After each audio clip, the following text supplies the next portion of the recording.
दोस्तों नमस्कार। Colonel Ajay, CEO Ajay astro money group, first global astro finance digital channel से आपसे मुखातिब होता हूं। आज शनिवार 4 जुलाई सन 2026। दोस्तों आज की इस एपिसोड में एक महत्वपूर्ण खबर, जिससे पावर सेक्टर के इक्विपमेंट बनाने वाली कंपनियों के स्टॉक धराशायी हो गए हैं। जानिए पूरी रिपोर्ट विस्तार से। दोस्तों खबर निकल के आ रही है कि भारत सरकार का पावर प्रोजेक्ट को लेकर नज़रिया बदल रहा है और चीन पर जो पहले रुख था वो बदल गया है।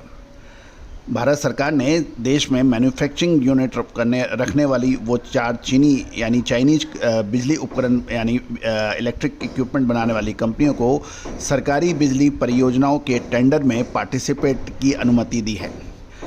वित्त मंत्रालय की बात करें तो 2 साल के लिए चीनी कंपनी यानी चाइनीज कंपनी को इसकी इजाज़त दी गई है।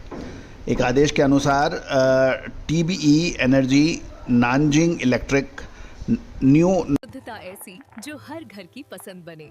सुधा महेश ठक्कर, हल्दी के विश्वसनीय निर्यातक। आज ही संपर्क करें। नॉर्थ ईस्ट इलेक्ट्रिक और टाइकाई इलेक्ट्रिकल अब सरकारी टेंडरों में बोली लगा सकेंगे।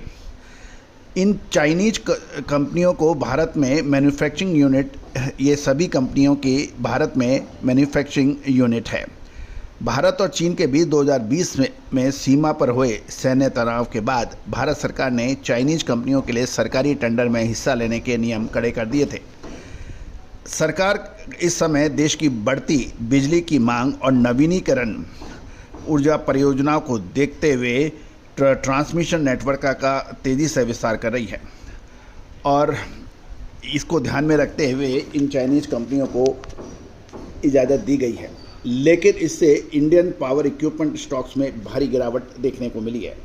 सरकार के इस फैसले के बाद गुरुवार को पावर इक्विपमेंट सेक्टर में कई बड़े शेयरों में तेज़ गिरावट देखने को मिली। बाज़ारों को लगा कि भारतीय कंपनियों के सामने अब कॉम्पिटिटिवनेस बढ़ेगी और जिसका असर शेयरों में साफ दिखाई दिया। प्रमुख कंपनियां हिताची एनर्जी में लगभग 8% से अधिक, CG पावर में लगभग 6.78%, GE वनोवा में लगभग 7.5%, थर्मैक्स में मसाले, खुशबू और प्योर झांझ, टेस्ट से भर दे हर जुबां पे स्वाद। एवरीडे मसाले, देश का स्वाद।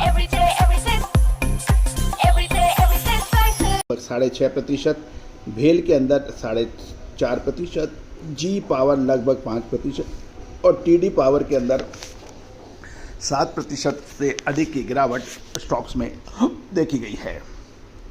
दोस्तों आज ये तो निश्चित मानना पड़ेगा, आज पूरा व्यापार ग्लोबल बाजार है। आपको अपनी कॉम्पिटिटिवनेस, क्वालिटी और भावों के अंदर आपको प्रतिस्पर्धात्मक बनना पड़ेगा। यदि आप नहीं बन पाएंगे तो आप बाज़ार में टिक नहीं पाएंगे। साथ साथ घरेलू कंपनियों को संरक्षण देने के लिए सरकार को भी अधिक प्रयास करने पड़ेंगे। चाइनीज कंपनियां को चाइना में बेहतर इंडस्ट्रियल एनवायरनमेंट, सरकारी नीतियां, टैक्स बेनिफिट्स और बहुत से ऐसे बेनिफिट हैं जो उनको मदद करती है ग्रो होने में। लेकिन भारत के अंदर इतना फ्रेंडली माहौल नहीं है। इन सबको ध्यान में रख